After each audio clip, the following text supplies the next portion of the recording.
Hi friends, स्वागत है आप सभी का अमेजिंग हिस्ट्री चैनल में। मैं हूं आपका दोस्त स्मित प्रजापति और आज आपको बताने जा रहा हूं विश्व प्रसिद्ध श्रीमद् भगवद गीता के बारे में।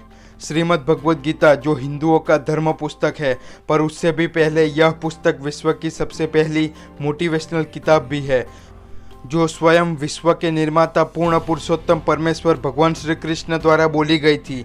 यह सिर्फ उस समय अर्जुन को ही बोली गई थी ऐसा नहीं है, लेकिन यह अर्जुन के माध्यम से पूरे विश्व को कैसे जीवन जीना है, कैसे जीवन के उच्च ध्येयों को प्राप्त करना है और जीवन के वह सभी प्रश्न जो आप भगवान से पूछना चाहते हैं, उन सभी प्रश्नों के उत्तर देने के लिए स्वयं भगवान श्री कृष्ण ने यह पुस्तक हम सभी को भेंट की थी। यह पुस्तक सिर्फ कोई एक धर्म की ना होकर इस विश्व के सभी मानवों के लिए स्वयं भगवान श्री कृष्ण की भेंट है, जिसे हमें स्वीकार करना चाहिए।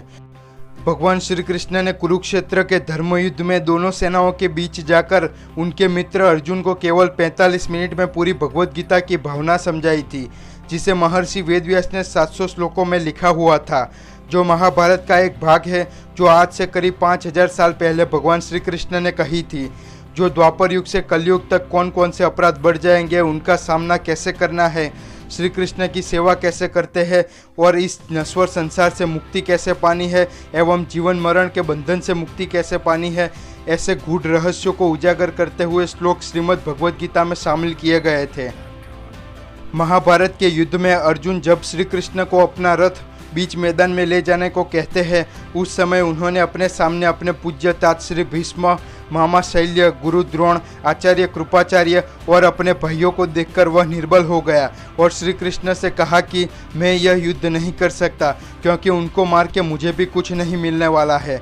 उस समय स्वयं जगत के तात भगवान श्री कृष्ण ने अर्जुन को अपने कर्म का महत्व समझाते हुए भगवद गीता का वर्णन किया था। भगवद गीता का महत्व क्या है, यह 18वें अध्याय के 76 से 78 श्लोक के बीच कहा गया था।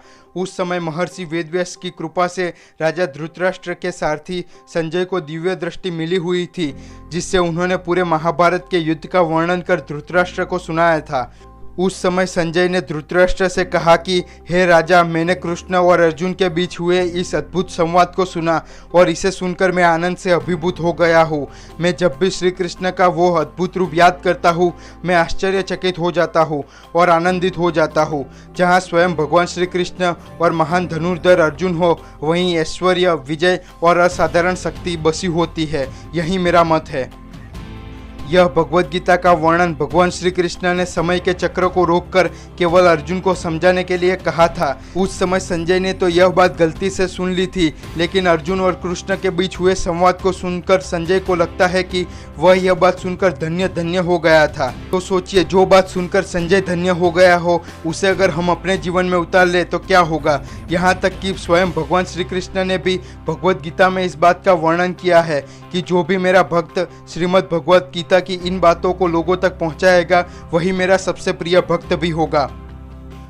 भगवद गीता में हमारी सभी समस्याओं का उकेल है, तो कृपा करके भगवद गीता पढ़े और अन्यों को भी पढ़ने का आग्रह करें। अगर आपके पास अभी भी भगवद गीता नहीं है तो तुरंत ही जाकर भगवद गीता ले आइए और हमारे धर्म पुस्तक श्रीमद् भगवद गीता का यह वीडियो इतना शेयर करें कि भगवद गीता को महत्तम लोग पढ़ना शुरू कर दें। अगर यह वीडियो देखने वालों में से केवल 2-5 लोगों ने भी भगवद गीता पढ़नी शुरू कर दी तो हमारा यह वीडियो सक्सेसफुल हो जाएगा। तो आज ही भगवद गीता पढ़ना शुरू कर दें।